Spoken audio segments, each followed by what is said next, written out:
barometer amal kita saleh tak salehnya di salat kita. Bila salat kita ikhlas dan sesuai dengan sunnah Nabi SAW, maka insya Allah amalan yang lain mengikuti. Ini aktivitas ini membantu saya di akhirat atau akan menyulitkan saya di akhirat? Kalau seandainya perbuatan itu ternyata akan menyulitkan kita di akhirat kelak, tinggalkan perbuatan itu. Anta ni'mal jund. Kamu adalah sebaik-baik prajurit. Coba lihat. Kamu adalah sebaik-baik prajurit. Maka tujuannya adalah menghancurkan kehidupan rumah tangga.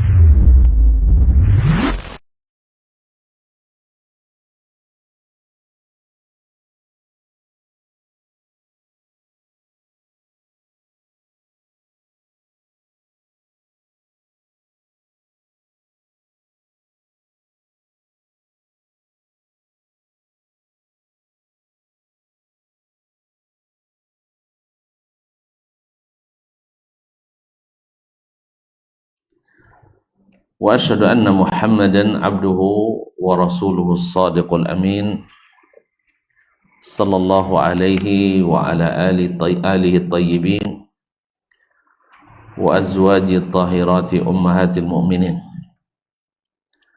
وأصحاب القادة الغر الميامين ومن تبعهم بإحسان إلى يوم الدين ثم أما بعد.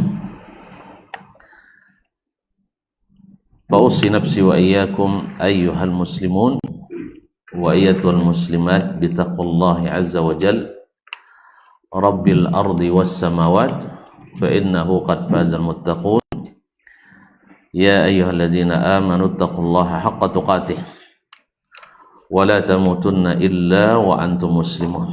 Bapak dan ibu-ibu kaum muslimin dan muslimat yang dirahmati Allah Subhanahu wa taala, alhamdulillah nikmat Allah senantiasa bersama kita.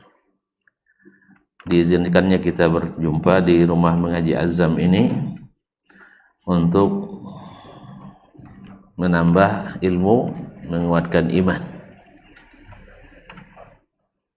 Mudah-mudahan kedatangan kita, langkah-langkah kita dihitung pahala dan menghapuskan dosa-dosa.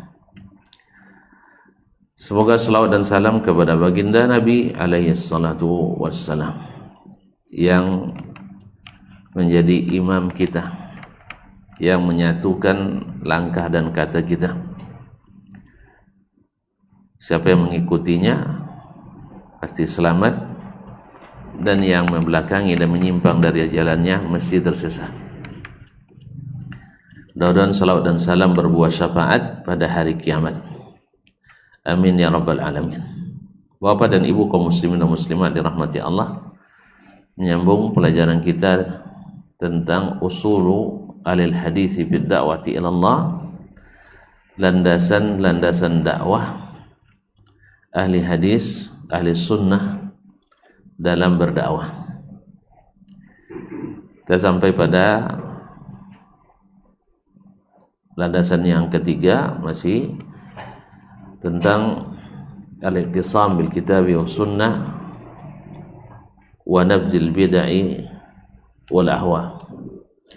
Terakhir kita tentang pembahasan hajru man arada sunnah wa dhammur ra'yi wat taqlid, yaitu menghajar, meninggalkan orang yang menentang sunnah dan mencela ar-ra'yu wat taqlid, celaan terhadap ar-ra'yu, pikiran, pendapat yang tidak didukung oleh wahyu. Karena pendapat itu ada yang mazmum, ada yang mamduh, ada yang tercela, ada yang terpuji. Yang tercela adalah yang menentang wahyu, yang terpuji adalah yang dibimbing oleh wahyu.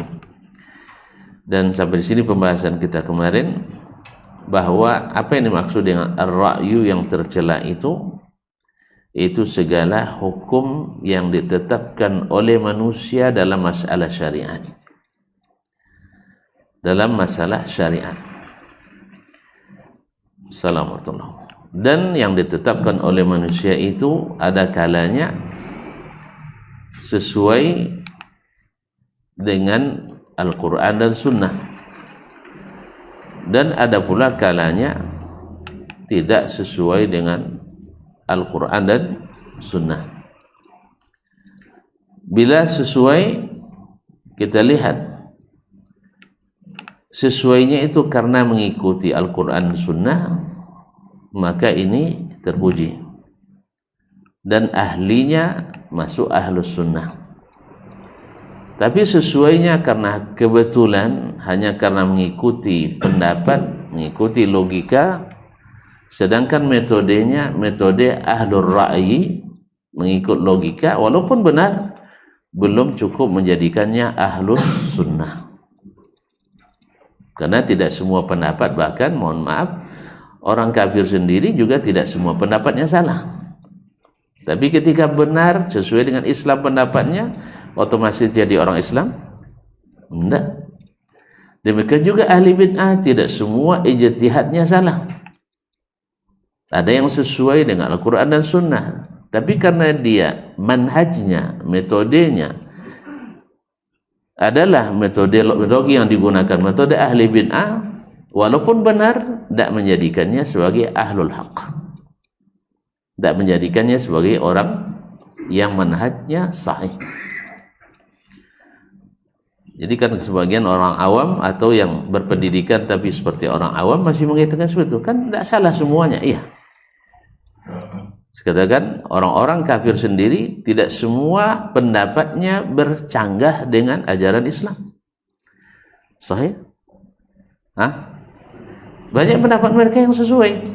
Tapi apakah itu membawa mereka jadi orang Islam? Tidak, karena metodenya bukan metode ahli Islam. Bukan juga ahlul bid'ah.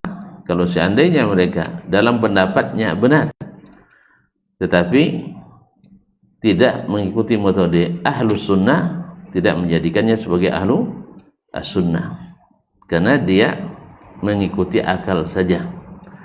Tapi kalau benar, ar-ra'yu, pendapat itu benar, dan kita lihat benarnya karena mengikuti Al-Quran dan Sunnah, maka orang tersebut menjadi ahlus sunnah, ahlu as-sunnah. Inilah maksud perkataan Nabi SAW, "Idza hakamal hakimu fajtahada."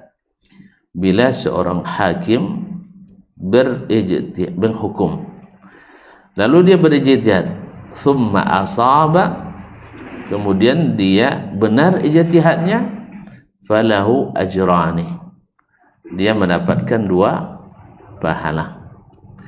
Wa idza hakama fajtahad, lalu dia menghukum dan berijtihad dalam hukumnya, thumma akhta'a, kemudian dia salah, falahu ajr, pahalanya dapat. Yang 2 dapat pahala berijtihad dan pahala benar. Yang salah pahala ijtihad tapi tidak berdosa. Kenapa? Manhajnya sahih.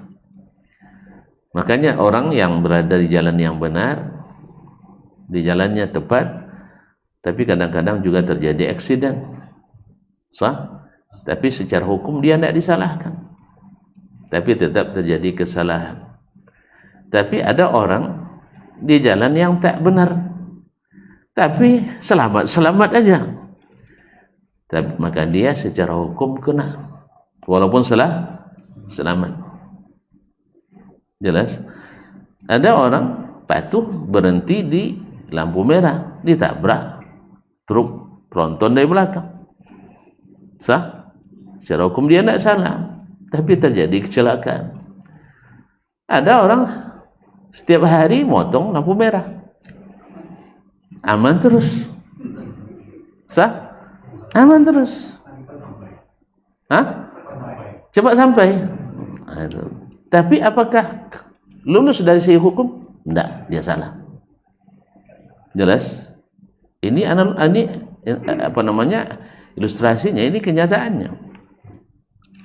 Ada teman senior dulu, setiap lampu merah Asal aman dia potong. Saya bilang janganlah, kan tidak ada orang katanya, selamat aja. Suatu hari pas keramaian musim haji, dia sudah terlanjur di sana, tidak lancar di depan. Akhirnya ditangkap polisi. Akhirnya nelpon saya, "Man, tolong selamatkan saya," katanya. Baru tahu nonton nasi bungku ini. Akhirnya menginap di penginapan mahal, semalam 800 rial. Tapi jangan tanya siapa orangnya, saya sudah berjanji tak akan membuka rahasianya. Ya, orang yang dicari tahu enggak siapanya, bukan Ahmad, bukan, dan bukan juga Muhammad. Yang jelas saya sudah biasa menegur, jangan dipotong lampu merah sekalipun aman. Karena beliau ahli takwil.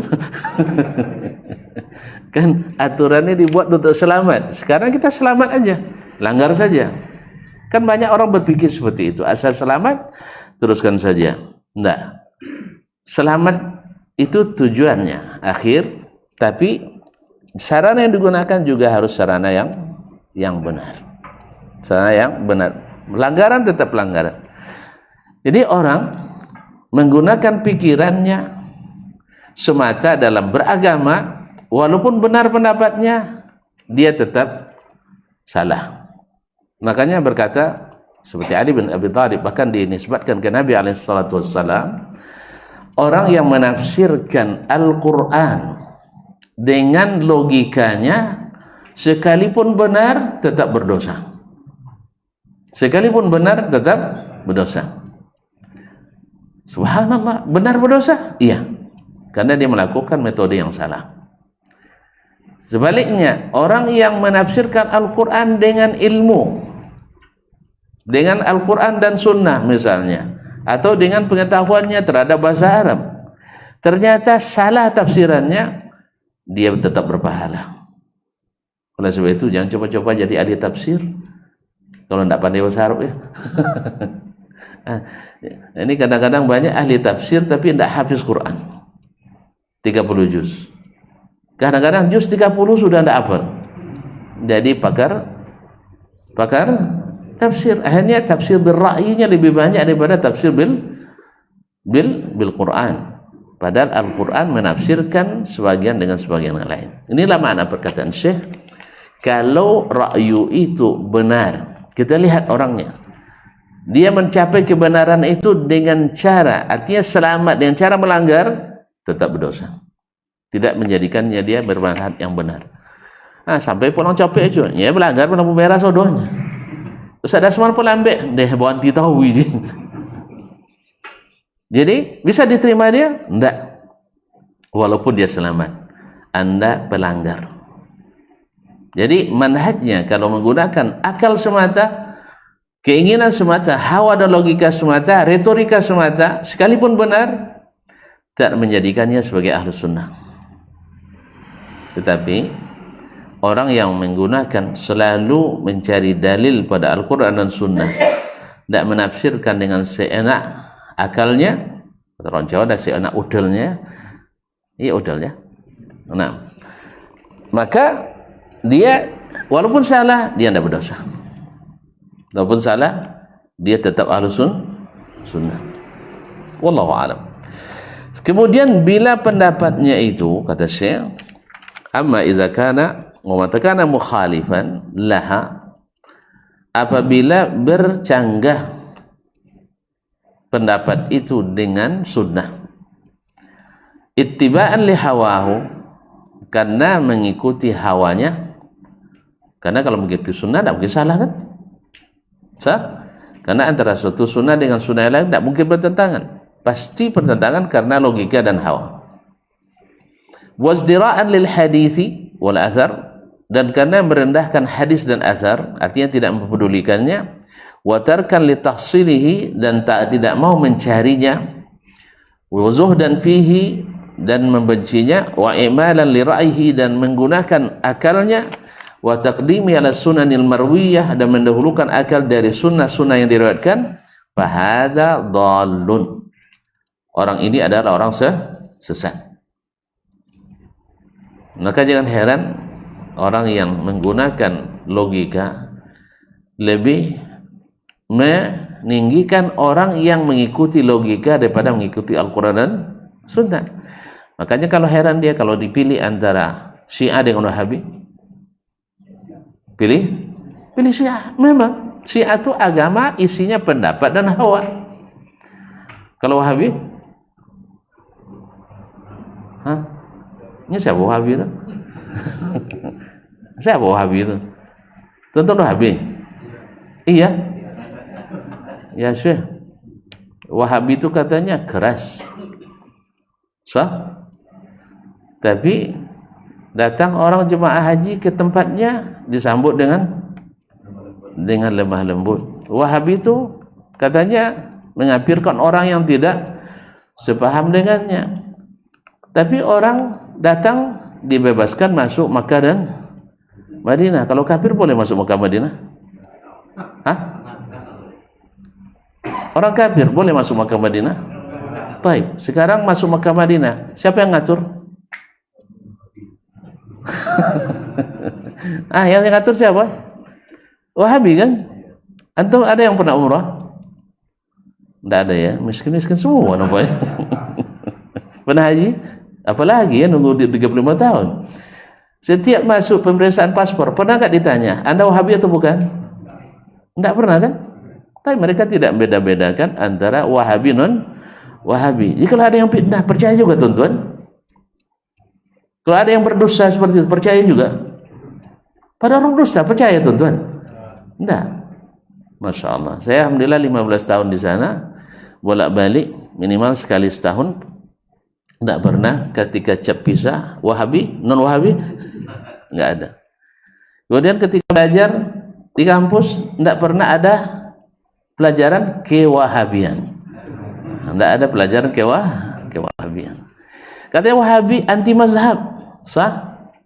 Ayo tuan-tuan, jalan ke rumah saya nanti, saya tunjukkan. Ini mazhab Syafi'i kitabnya, ini mazhab Maliki, ini Hanafi, ini Hambali. Memang beda kalau Timur Tengah yang lain selain Arab Saudi, memang kadang-kadang diklasifikasikan. Syafi'i masuk kelas Syafi'i, Hanafi masuk kelas Hanafi, Maliki masuk kelas Maliki. Habis itu belajar 2 kali semester. Di awal semester bagi diktat, di akhir semester ujian. Sebagian. Nah. Habis itu jadi kiai. Jadi kaum muslimin dan muslimat dirahmati Allah SWT. Jadi kalau seandainya mendahulukan orang ini yang mendahulukan pikirannya dari dalil, maka adalah orang dhalun. La yajuzul ihtikamu ilaihi. Tidak boleh mengambil hukum kepadanya. Walal akhdhu biqaulihi. Dan tidak boleh didengar pendapatnya atau diambil pendapatnya. Walastifta'uhu, dan tidak boleh minta fatwa kepadanya. Bal hajruhu wajib, bahkan meninggalkan orang seperti ini hukumnya wajib. Wat tahdziru minhu lazim, dan memperingatkan orang daripadanya adalah suatu kemestian. Apa sebab? Karena minta fatwanya lain kata Allah dan Rasul, lain yang dipatwakannya, lain yang disuruh Allah, lain pula yang disuruh orang mengerjakannya. Dan ini berbahaya. Wa qad ishtahara 'inda as-salafi wa a'immatid din al-mutaqaddimina itlaq wasfi ahli ar-ra'i. Di kalangan ulama as-salaf, salaf itu siapa? Wahabi lagi. Subhanallah. As-salafu orang-orang dahulu. Tapi bukan sembarang dahulu. Bukan semua orang dahulu itu salaf. Kalau menurut istilah. Tapi menurut bahasa, semua orang yang dahulu kita adalah salaf. Kalau menurut bahasa, Abu Lahab salaf juga. Abu Jahal salaf juga. Iya, tapi menurut istilah mereka silap. Bukan salaf. Silap. Mereka adalah orang yang tidak mengikuti. Kemudian di generasi tabi'in, nanti misalnya Ma'bad al-Juhani dari sisi bahasa salaf, Tapi di sisi istilah enggak, karena dia menyimpang. Tahu enggak Tuhan, penyimpangannya satu aja, tidak mengimani takdir. Lihat sholatnya, kalah sholat kita. Lihat puasanya, mungkin kalah puasa sholat kita. Tapi pikirannya bercanggah dengan Al-Quran dan Sunnah. Satu saja bisa menjadikan dia ahli bid'ah, bahkan pentolan ahli bid'ah. Abdullah bin Sabah, pendiri Syiah Al-Yahudi, salaf juga dari sisi bahasa, tapi dari sisi istilah bukan salaf. Jadi ketika tuan-tuan mendengar si fulan salafi nisbat kepada as-salaf, maksudnya as-salafus salih, bukan as-salafut talih. Jadi bukan karena mengikut Abu Jahal Abu Lahab, bukan, tapi karena mengikuti as-salafus salih, yaitu Nabi dan para sahabatnya dan yang mengikuti mereka dengan baik. Nah, para as-salaf wa aimmatud dinil mutaqaddimin, dan para imam dalam agama yang terdahulu, itlaq wasfi ahli ra'yi, menggunakan istilah ahlur ra'yi ala man sara ala ghairi tariqis sunnati bil ihtijaj, kepada orang yang berjalan di atas manhaj bukan sunnah dalam berhujjah.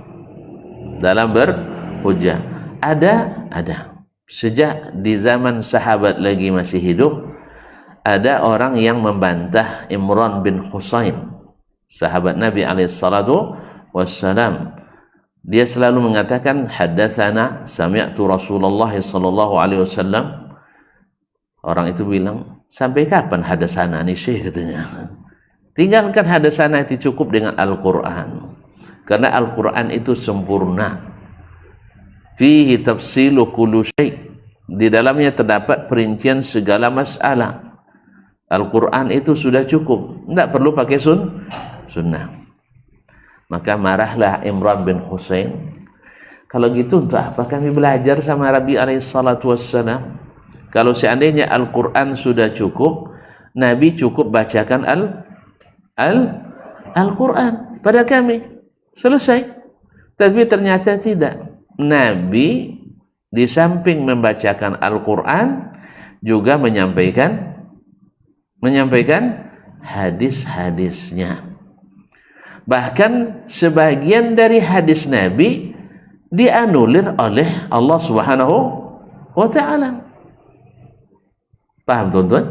Sebagian dari hadis Nabi dibatalkan oleh Allah Subhanahu wa ta'ala. Kalau ada yang dibatalkannya, berarti yang lain kalau ada yang dibatalkannya, berarti yang lain berlaku. Lawan batal itu berlaku. Nah, jadi perkataan Nabi itu berlaku. Apa contoh yang dibatalkan Allah? Tanda lupa semua. Apa cara 2 minggu tinggal lupa ya. Kaum muslimin dan muslimat. Contoh, Nabi mengharamkan madu demi madu. Masih ingat kan? Mengharamkan madu demi madu. Perlu jelaskan? Paham kan? Madunya cemburu pada madu yang lain karena menyuguhkan madu. Akhirnya bersekongkollah 2 orang madu untuk menyebut Nabi meminum madu yang menimbulkan aromanya tidak baik atau tidak atau berbau kal maghafir. Akhirnya Nabi kan tidak suka, tidak senang bila membuat para istrinya tidak suka dan tidak senang. Akhirnya gara-gara madu, dia mengharamkan madu. Saya tak akan minum madu lagi. Diharamkan untuk dirinya, bukan untuk orang lain, supaya madu yang lain tidak merasakan pahitnya. Nah, itu. Akhirnya Allah anulir tindakan Nabi itu dengan menurunkan surat, namanya Suratut Tahrim, surat pengharaman.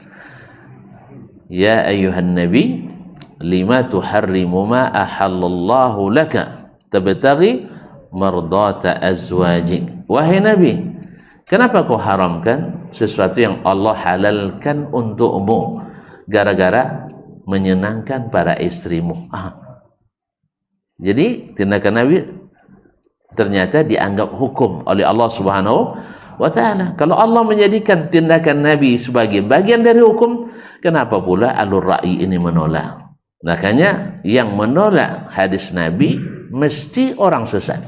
Mesti orang sesat. Baik menolak secara mutlak maupun menolak secara parsial. Menolak secara mutlak, tidak mau terima hadis sama sekali.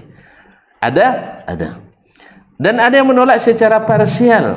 Hadis ahad yang bukan mutawatir tak boleh dijadikan hujah dalam masalah akidah. Woi, antum lebih hebat dari Nabi dan para sahabat nampaknya. Sebab Nabi sendiri menerima hadis ahad. Hadis ahad itu apa pula? Lawan mutawatir. Ini mutawatir tak tahu itu.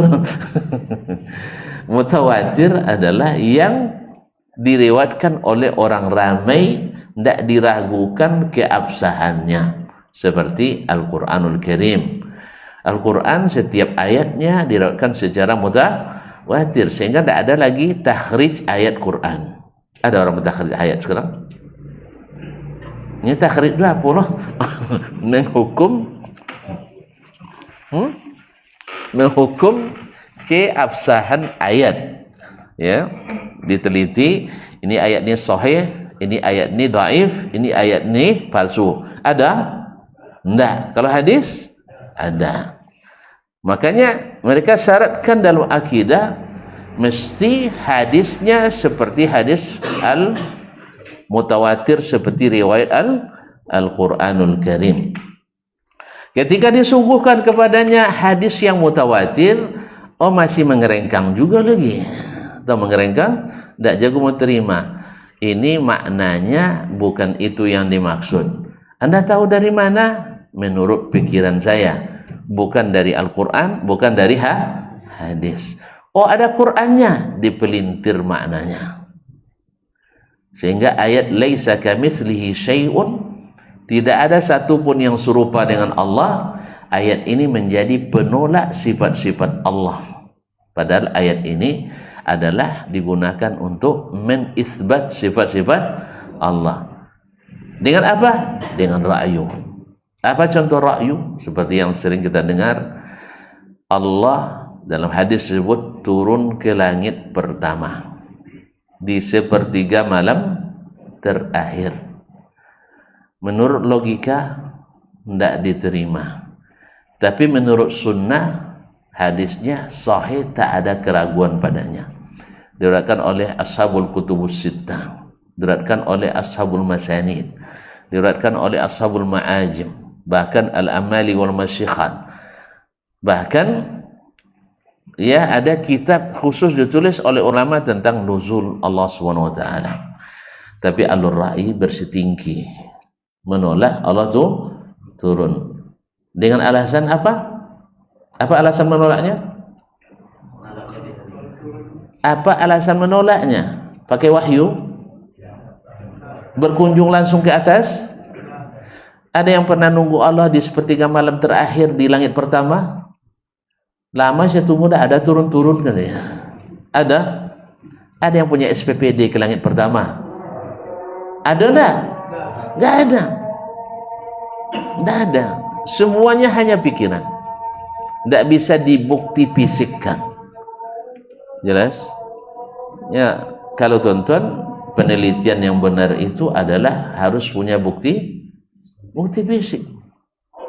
Siapa yang bisa membuktikannya bahwa Allah tidak ditemukan di langit pertama di sepertiga malam terakhir? Dalilnya apa? Apa dalil menolak? Tuan-tuan, apa yang digunakan dalil oleh mereka untuk menolak? al-aql, logika. Logika sehat atau logika sakit? Sakit. Apa bukti sakitnya? Logika yang sakit apa buktinya? Woi, kalau badan sakit, apa buktinya? Nggak mau nerima makanan sehat. Kalau mulai sakit badan, nggak mau makan. Pikiran kalau udah sakit, nggak mau menerima Quran dan hadis. Jadi logika yang sakit. Mau tahu sakitnya? Sebentar lagi saya siapkan terapinya atau observasinya. Kita azan dulu. Dari yang azan?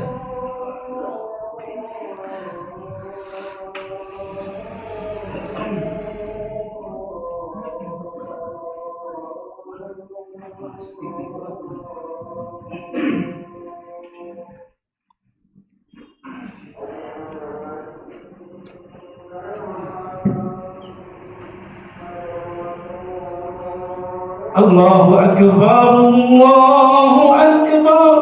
Allahu Akbar. Allahu Akbar, Allahu Akbar. Allahu Akbar.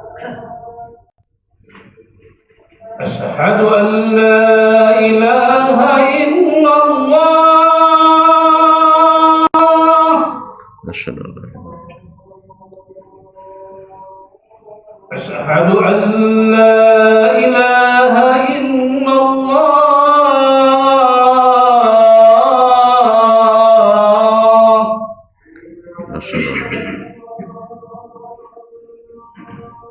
Asyhadu anna Muhammadar Rasulullah.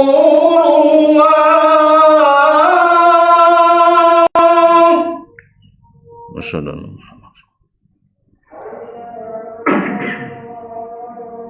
Asyhadu anna Muhammadar Rasulullah. Asyhadu anna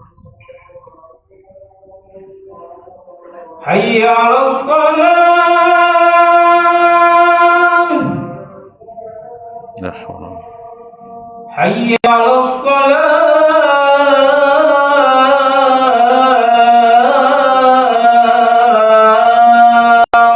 la hawla Hayya 'alal falah.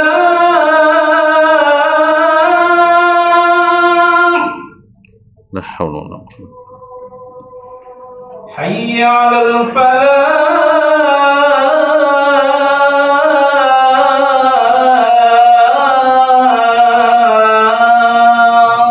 La hawla. Allahu Akbar, Allahu Akbar. Allahu Akbar. La ilaha illallah. Wa nashhadu an la ilaha illallah. Allahumma rabb hadhihi ad-da'wati wat-tammati was-salati. Baik, kaum muslimin, kaum muslimat dalam hati Allah, logika yang digunakan untuk menentang wahyu adalah logika sakit. Kenapa? Karena alasan menolak hadis ini, semua rumus yang digunakan adalah rumus untuk mengukur kemampuan makhluk. Rumus alam. Satu yang mengingkari itu mengatakan kalau Allah turun otomatis meninggalkan arsy. Berarti arsy kosong. Ini rumus makhlukkah atau rumus Allah? Makhluk. Berarti mereka menyamakan Allah dengan makhluk, musyabbih. Yang kedua, bahwa sepertiga malam antara pekan baru dengan pekan lama Sah? Antara Jakarta dengan Bangkinang tidak sama. Lalu sepertiga malam mana? Sekali lagi ini rumus makhluk. Dan semua ini bisa dijawab dengan logika yang sehat. Sabar menanti.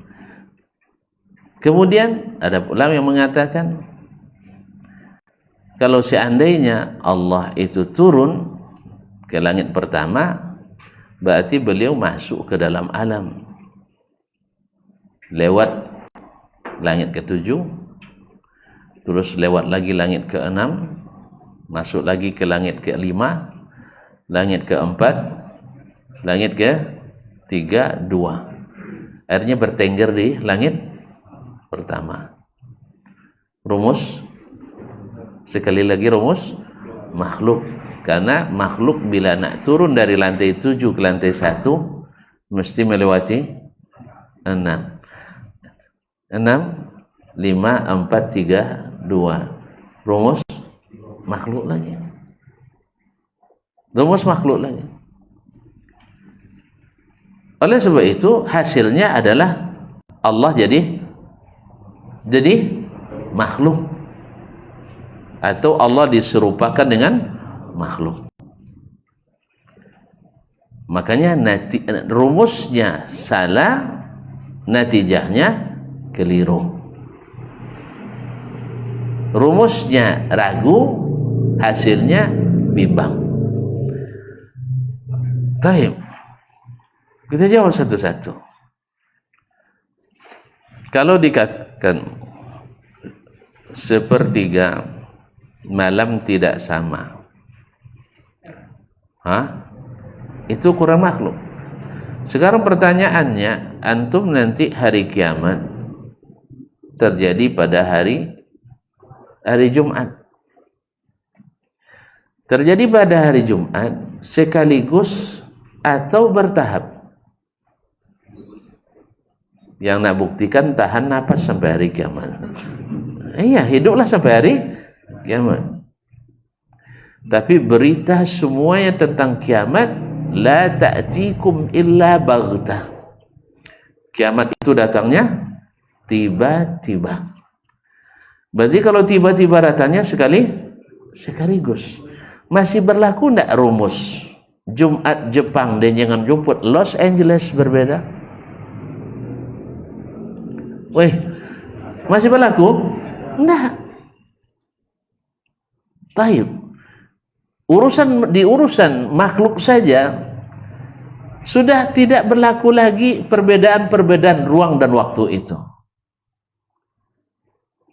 Bagaimana antum paksa Allah harus tunduk pada ruang dan waktu? Tapi antum punya keyakinan Allah tidak diliputi oleh tempat, tidak diliputi oleh waktu. Maka gunakan keyakinan Allah tidak diliputi tempat dan waktu itu untuk meyakini Allah turun tidak seperti turunnya makhluk. Makanya ayat laisa kamitslihi syai'un bukan untuk menolak sifat, tapi untuk membersihkan keyakinan kita tentang sifat, bahwa Allah turun tapi tidak seperti turunnya makhluk, sehingga tidak mesti lewat pintu 6, pintu gate 5, gate 4 dan gate jelas. Itu rumus makhluk itu semuanya. Makanya laisa kamitsli syai'un, gunakan ayat laisa kamitsli nuzulihi nuzulun.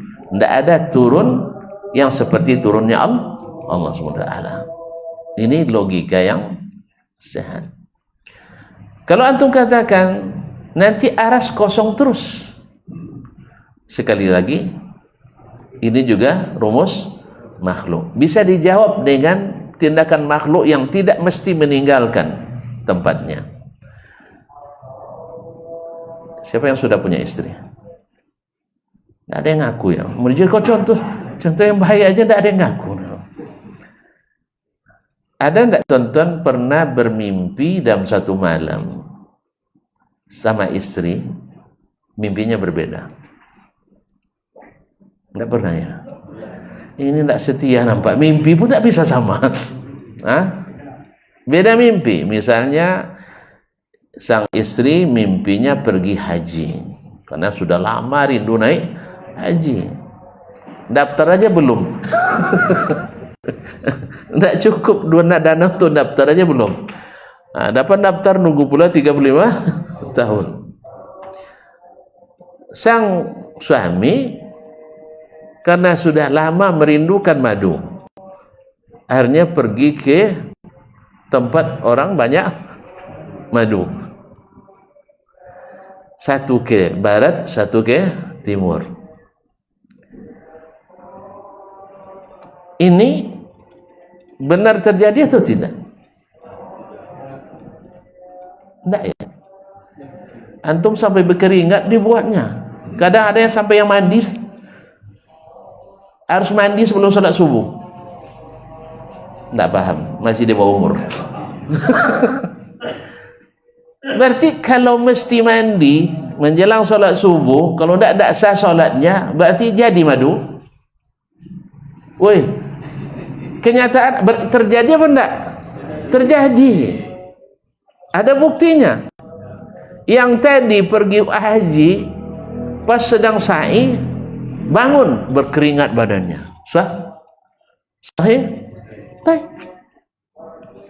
Berarti yang satu pergi ke sana, satu pergi ke sini, dan itu terjadi. Sahih? Terjadi apa enggak? Sampai itu sesak napas dibuatnya, terengah-engah. Itu enggak terjadi itu? Terjadi kan? Terjadi apa enggak? Terjadi. Bahkan antum ingin nak diulang lagi. Nak diulang lagi. Terjadi. Astagfirullah, belum selesai sa'i sudah terbangun. Bawa tidur lagi, ternyata tidak mimpi lagi. Taib kaum muslimin. Pertanyaan saya, apakah yang ke Mekah tadi meninggalkan tempat tidur itu? Tidak. Yang pergi ke tempat madu tadi meninggalkan tempat itu? Tidak. Padahal dia naik pesawat, turun pesawat, naik taksi, turun taksi, pergi ke WC, semuanya dilalui semua. Sahih? Buktinya ada basah. Allah musta'an. Mohon maaf ya, ini agak vulgar sedikit karena di atas umur semua, alhamdulillah. Jadi kaum muslimin. Nah, apakah harus meninggalkan tempat? Enggak. Dia tetap di king size 180 kali 200 cm itu. Sahih? Tidak ada yang ditinggalkan tempat. Nah, makhluk saja bisa melakukan berbagai kegiatan yang sampai ke sana kemari tanpa meninggalkan tempat. Masa Allah antum batasi? Tanda logika antum tidak sehat. Tanda logikanya tidak sehat. Makanya biasakanlah berlogika ikut wahyu supaya sehat. Sehingga makanya rohani yang sehat senang dapat wahyu sebagai konsumsinya. Seperti jasmani yang sehat senang dapat nasi goreng konsumsinya. Kalau udah mulai sakit-sakit, nah itu tidak mau. Nasi harus merah, harus disukat, tidak boleh 10 gram sehari. Sah? Nah, tapi kalau masih sehat semuanya masuk.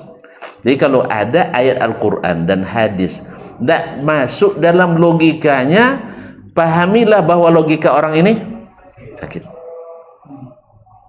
Paham ya? Sebab tidak ada sejarahnya sahabat Nabi SAW tidak masuk logika mereka ayat-ayat dan hadis-hadis itu. Kira-kira Abu Bakar pintar nggak ya? Abu Bakar cerdas apa enggak? Umar pintar apa enggak? Berakal atau tidak? Tinggi IQ-nya apa rendah? Serius ini? Tidak ada yang bisa menyamai mereka dalam berilmu dan memerintah. Berarti orang cerdas. Tidak pernah memperkarakan Nabi, ya Rasulullah, kalau turun sepertiga malam pertama itu orang Mekah apa cara? Orang Syam bagaimana caranya? Orang Mesir beda. Tidak ada yang perkarakan mereka. Mereka apabila mendengar ayat dan hadis, sami'na wa ata'na. Tidak ada yang mustahil dalam akal yang sehat. Tapi ketika akal sudah dimasuki oleh virus-virus pemikiran barat. Memang barat ini memang rusak terus sampai hari ini. Masuk ekonomi barat, rusak ekonomi kita. Masuk politik barat, rusak politik kita. Masuk logika barat, rusak logika kita. Sahih? Masuk wanita barat, rusak wanita kita. Masuk pendidikan barat, rusak dunia pendidikan kita. Sayangnya kita semuanya berkiblat ke barat. Sampai sholat pun menghadap ke barat.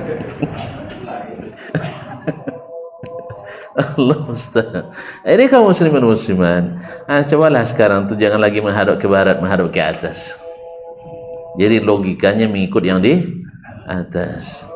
Kalau di atas mengambil tempat Ustaz, balik lagi. Ini logika sakit lagi. Tidak semua yang di atas mengambil tempat yang di bawahnya. Gitu aja kok repot. Langit yang seluas itu tak ada menempati yang di bawahnya. Tidak ada tiangnya. Sekarang antum pakai HP, ya, pakai gelombang elektro, menyampaikan beberapa kilobyte itu yang disampaikan dalam pembicaraan, tergantung berat ringannya perbicaraan. Dipikul oleh gelombang elektro, tapi nampak ada jisimnya, ada batang tubuhnya. Kok bisa ngangkat? Kenapa antum paksa kalau Allah di atas arsy mesti berjisim? Yang mengakui, Wahabi yang mengakui Allah di atas mujassimah. Antum salah paham karena akalnya sakit. Maka obatilah dengan wahyu. Buang filsafat Yunani itu semua. Iya. Buang semua filsafat Yunani itu dalam berakidah. Karena saya baru sehat setelah membuang itu. Babai mandi limo tengah malam.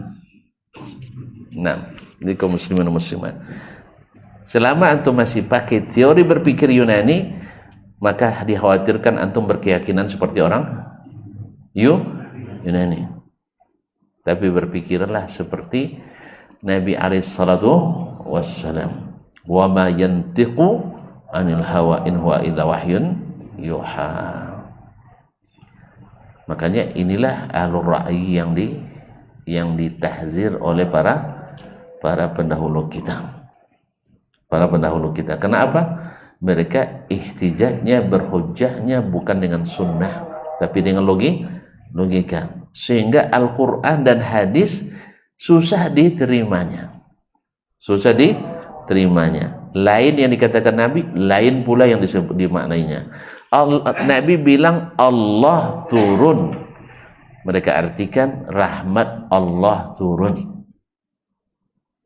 Nabi tidak pandai bahasa Arab. Memang Nabi tidak pernah belajar bahasa Arab.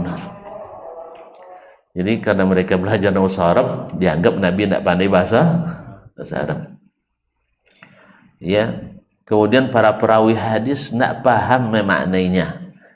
Kalau memang maknanya rahmat, sekali-kali sebutlah turun rahmat Allah SWT.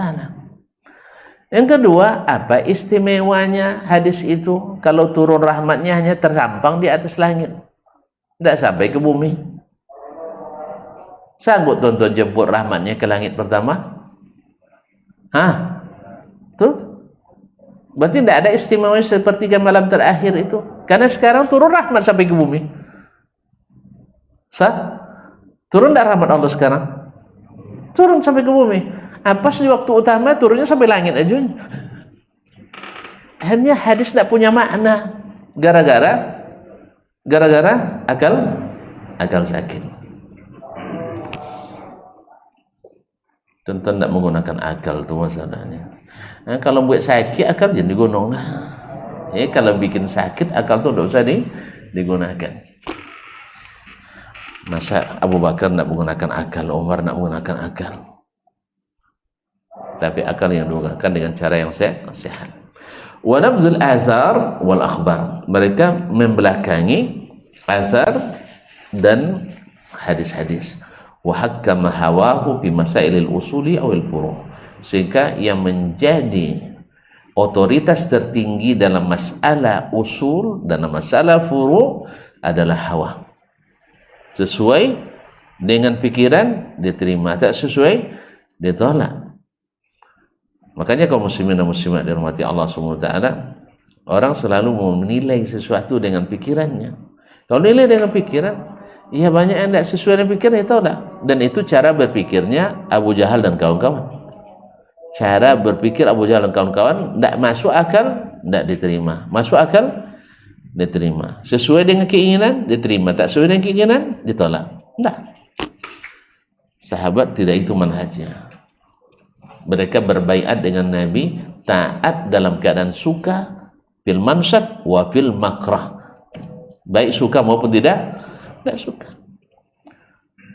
Ketika hijrah, mereka bukan senang hijrah meninggalkan kampung halaman, dan bukannya meninggalkan kampung halaman, meninggalkan harta benda, bukan hanya meninggalkan keluarga, sanak saudara. Bukan mudah, tapi karena berjanji taat dalam keadaan suka dan tidak suka, nyawa taruhannya mereka pergi. Awak waktu taruhannya tidak sanggup kita pergi. Sah? Ya salat jemaah, habis waktu lagi, habis waktu untuk salat jemaah. Ayo kita belajar ilmu, kojo ketinggian. Kadang kerjaan untungnya 5.000 rupiah. Bagi ngaji kadang-kadang barakah kan? Ada pernah di bulan puasa ngaji kami di kampung tuh, awal-awal saya pulang lagi. Jadi kalau saya kan lama selalu ngaji. Contoh ada boleh nengok jam nampaknya. Nah, iya, memang itu lama. Jadi selepas subuh kajiannya lama, tapi ada mondo saya, semondo atau semondo, ipar saya. Biasanya lepas subuh langsung berangkat, selesai jam 11, nyadap karet. Pas pagi itu karena mondo yang dah ceramah, segan dia pergi. Dia tunggunya sampai jam 7. Setelah itu baru pergi ini. Sebelum jam 11 sudah selesai. Coba lihat barakatul waqt. Karena digunakan untuk ketaatan. Tolong ikhlas lah. Masih segan, masih segan. Tapi Allah berkahi, karena memang Allah katakan yang hadir di majelis ilmu walaupun tak ikhlas, walaupun hanya untuk kepentingan, nengok, jangan-jangan ketemu ustaz yang belum bayar utang, misalnya, tetap dapat jatah ampunan. Dalam hadis qudsi disebutkan ketika Allah SWT mengatakan qumu maghfuran lakum, di majelis ilmu silakan kalian bubar dalam keadaan diampuni dosa-dosa kalian. Ada malaikat melaporkan, ya Rabb, di situ ada dasman datang untuk cari sesuatu, bukan untuk ngaji, tapi mendapatkan sesuatu, ada kepentingan. Kata Allah, ulaika qaumun la yasqa bihimul jalis, yang duduk bersama mereka tak rugi. Nah, dapat juga. Jadi walaupun untuk ngejar hutang tidak masalah, datang aja lah ke kajian tuh. Sana. Atau untuk mencari sesuatu, datang aja. Karena yang duduk di majelis ilmu diliputi oleh ampunan Allah SWT. Awalnya agak berat, yang namanya tidak biasa dapat bonus, dapat dosis tinggi. Tiba-tiba dapat dosis tinggi, berat memang, tapi ternyata menyehatkan. Karena penyakitnya kronis, tidak bisa dosis dosis rendah, harus dosis tinggi. Nah, akhirnya lama-lama terasa sehat. Makanya ketika sahabat diingatkan oleh Allah SWT, jangan terlalu merendahkan orang-orang yang belum mendapatkan hidayah. Allah katakan, kadzalika kuntum min qablu famannallahu alaikum. Dulu kalian kan seperti itu juga. Lalu Allah berikan karunia dengan mendapatkan hidayah. Berat awalnya memang. Jangan kira mudah. Untuk istiqamah salat 5 waktu di masjid bukan perkara mudah. Walaupun masih muda. Ya, tapi tidak mudah. Tapi alhamdulillah setelah mengaji dan tahu dan merasakan nikmatnya, akhirnya tidak salat berjamaah jadi tidak enak. Ya, kalau sempat terlambat kita atau tertinggal, terasa rugi. Apa sebab? Karena ibaratnya tuan-tuan seperti sudah melihat setiap masukkan masuk transfer, nengok notifikasi namanya tuh, cek saldo. Masya Allah, per hari naik terus. Coba kalau ada yang menghapus, astagfirullah, ya sah? Sedih sekali. Tidak ada masuk sama sekali. Tidak ada yang dihapus, tidak ada pula masuk. Gimana rasanya? Tuan-tuan, tidak ada masuk ke saku tiap hari. Senang? Tidak. Demikian juga orang yang sudah tahu nikmat dapat pahala besar itu. Makanya orang-orang yang biasa berpendapatan besar kurang sedikit merasa rugi sah. Nah, macam mana kabar cu? De payah suki kini saatnya. Dulu dapat 2 juta sebulan.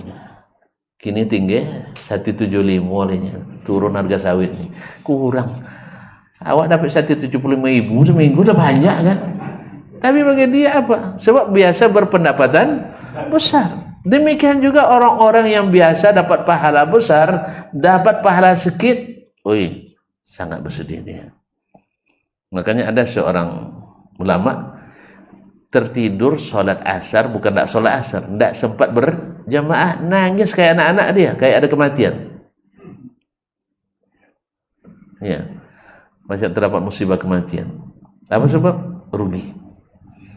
Awak nangis disuruh sholat, disuruh jemaah nangis. Apa nangis? Suara ayah kamu saji. Allah Ustaz. Baiklah kaum muslimin dan muslimat dirahmati Allah SWT. Jadi karena mentahkim hawa dalam masalah agama, baik usul maupun furu', sehingga agama ini jadi ringan bagi kita.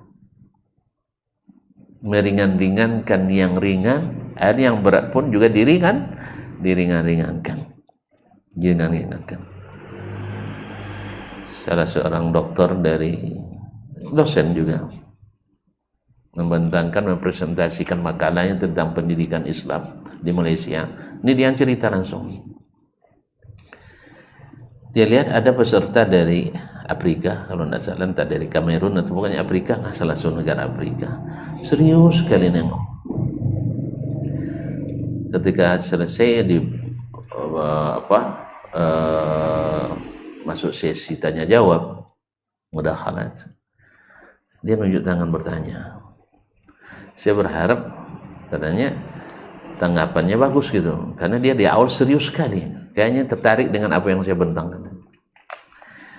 Betul, dia bilang, mohon maaf Pak Dokter, konsep yang Anda sampaikan tentang teori pendidikan Islam itu, saya katakan begini, katanya, pastinya cap bagus gitu. Cuman yang terpikir oleh saya itu berat-berat. Yang ringan saja Pak Dokter belum siap untuk melakukannya.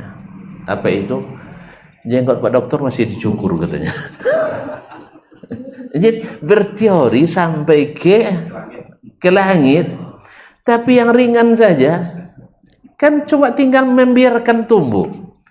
Tak pakai biaya kan? Pak Dokter belum sanggup. Maka saya khawatir yang berat-berat dalam konsep tadi, Pak Dokter akan bisa melaksanakannya. Demikian, terima kasih. Oleh itu kita tutup kajian kita malam ini. Wabillahi taufiq wal hidayah. Jangan biasa meringan-ringankan karena pikiran, tapi selalulah mengambil berat semua yang Allah sampaikan dan Rasul ajarkan.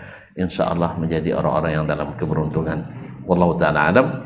Wassallallahu ala nabiyyina Muhammad wasallam. Wa subhanakallah bihamdik.